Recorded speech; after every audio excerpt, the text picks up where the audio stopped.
Hola, muy buenas. ¿Cómo están? Espero que estén muy bien. Mi nombre es Alan. En este video vamos a hablar del triángulo de la exposición. Es un tema bastante simple y básico en la fotografía, el cual se divide en tres, por eso le llamo triángulo. Es el ISO, velocidad de obturación y apertura del diafragma. Bien, ahora les voy a mostrar cómo se dividen y para qué funciona cada una de esas tres partes. Y por ejemplo, vamos a empezar con el ISO. Aquí les voy a explicar lo que es el triángulo de la exposición. Se divide en tres. Como les había mencionado, es el ISO, la apertura de diafragma y la velocidad de obturación. Entre menor sea el ISO, el sensor es menos sensible a la luz. Entre mayor ISO, el sensor es más sensible a la luz. ¿Eso qué significa? Que pues entre más subas el ISO, va a ser mejor en condiciones de poca luz, y entre más luz tengas, utiliza menos ISO. Pero hay una contraparte: entre más ISO pongas, el ruido va a aumentar, que es como este granulado, como pueden observar aquí la gráfica. Bueno, no es una gráfica, la imagen más bien. Aquí se ve más grano y aquí no se ve.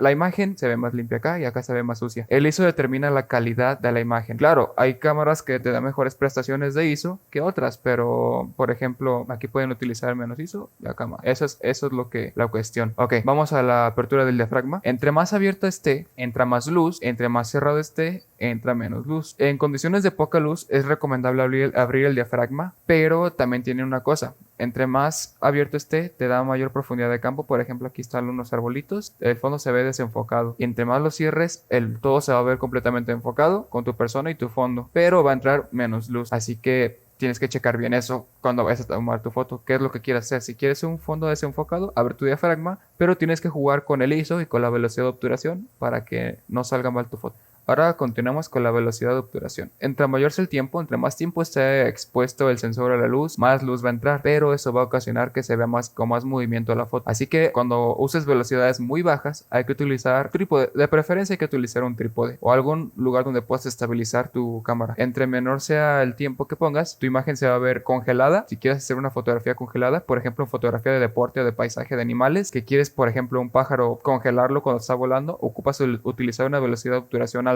para que quede congelado, pero entre menor sea el tiempo, va a entrar menos luz al sensor. Así que vas a tener que jugar con el ISO y con la apertura del diafragma para que entre la suficiente luz para que tu imagen quede bien expuesta. Bueno, solo queda que juegues con estos diferentes parámetros para que tus fotografías queden bien. Con el tiempo vas a ir viendo cómo quedan bien tus fotos, pero recuerda, siempre tienes que jugar con esto para que puedas aprender a utilizar cada una de esas cosas. Depende de la situación en la que estés y el tipo de fotografía que quieras hacer, tienes que ver bien qué parámetros vas a utilizar. Así que si quieres que tu personaje se vea desenfocado, pero hay mucho sol, utiliza ISO 100, una apertura de f2 y una velocidad de obturación de uno entre 250. Si hay poca luz, sube tu ISO, deja tu apertura lo más abierta que puedas y tu velocidad de obturación bájalo a uno entre 125, por ejemplo. Pero mi recomendación es nunca utilizar la apertura máxima de tu lente. Genera aberraciones. Hay mucha pérdida de calidad de las fotos, así que un buen punto que podrías utilizar son dos pasos, que por ejemplo sería 2.8. Esta sería sigue siendo una apertura bastante amplia y te sigue generando una buena profundidad de campo. Así que pues es mi recomendación. Y pues bueno, acá siguen unos ejemplos de algunas fotografías para que vean cómo funciona todo este tipo de cosas con unas fotos que hice. Nos vemos en un momento.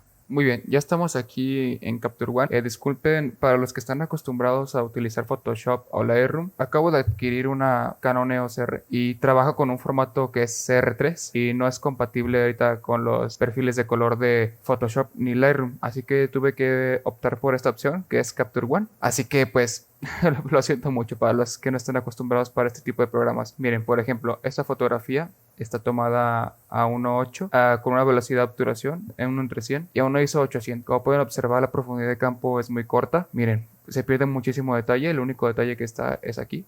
Está en la parte del ojo, más o menos. Igual hay mucha pérdida de detalle. Está un poco complicado que queden bien. Si nos vamos a, por ejemplo, esta fotografía que está tomada a f9, como pueden observar, a diferencia de la otra, la profundidad de campo es mucho más amplia, es menos corta y se puede apreciar un poco más de detalle en la foto. Aquí podemos observar cómo está todo en un 60%, miren. Y si nos vamos a la que es f1.8, miren, el detalle aquí se pierde totalmente. Por ejemplo, el pelo que estaba aquí, acá ya no está. ¿Ven? Esa sería una de las diferencias que nos podría servir para hacer diferentes tipos de fotografía. Ahora vamos a lo que es el ISO. Miren, por ejemplo, esta fotografía está tomada a ISO 100.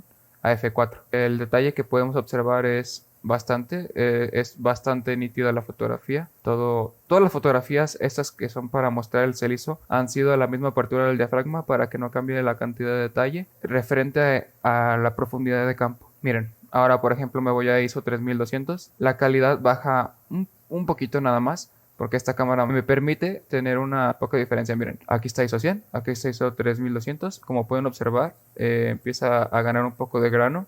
Aquí está ISO 100, ISO 3200. Ahora si nos vamos a ISO 12800, la cantidad de grano aumenta, el ruido aumenta. Y ahora si nos vamos a ISO 40000, el cambio es brutal. Para utilizar fotografías en ISOs tan altos, sinceramente es muy poco probable que lo hagan, porque pues solo que sea un caso muy extremo, pero como para fotografía de eventos, de paisaje, de retrato, pues no es muy recomendable, porque vean, o sea, de un ISO 100 a un ISO 40000, la pérdida de calidad pues es bastante notoria, hasta los colores se pierden, miren, la sombra, todo se pierde.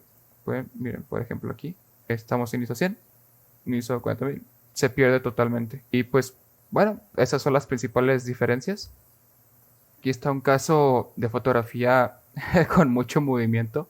Este tipo de situaciones se dan por tomar fotografías en lugares donde hay poca luz, o no precisamente, sino usando velocidades de obturación muy bajas, por ejemplo 1/8, genera este tipo de movimientos. Esas velocidades se utilizan usualmente en condiciones de poca luz. Cabe aclarar que la fotografía no es mía, la tomé por ahí de algún foro. En este caso está utilizada de una manera incorrecta. Para hacer una fotografía, bueno, depende de tu caso, pero para hacerla que quedara bien estática y que todo se viera sin tanto movimiento como lo está todo aquí, se debe de utilizar un trípode para que la cámara esté estable y puedas tomar la foto sin ningún tipo de problema.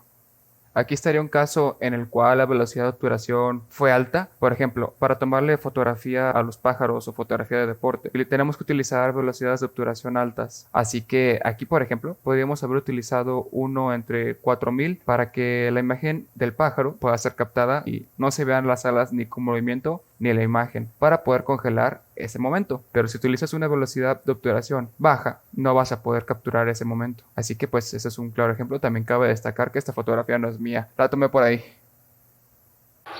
Muy bien, esto ha sido todo. Espero tengan un excelente día y nos vemos en el próximo video. Chao, chao.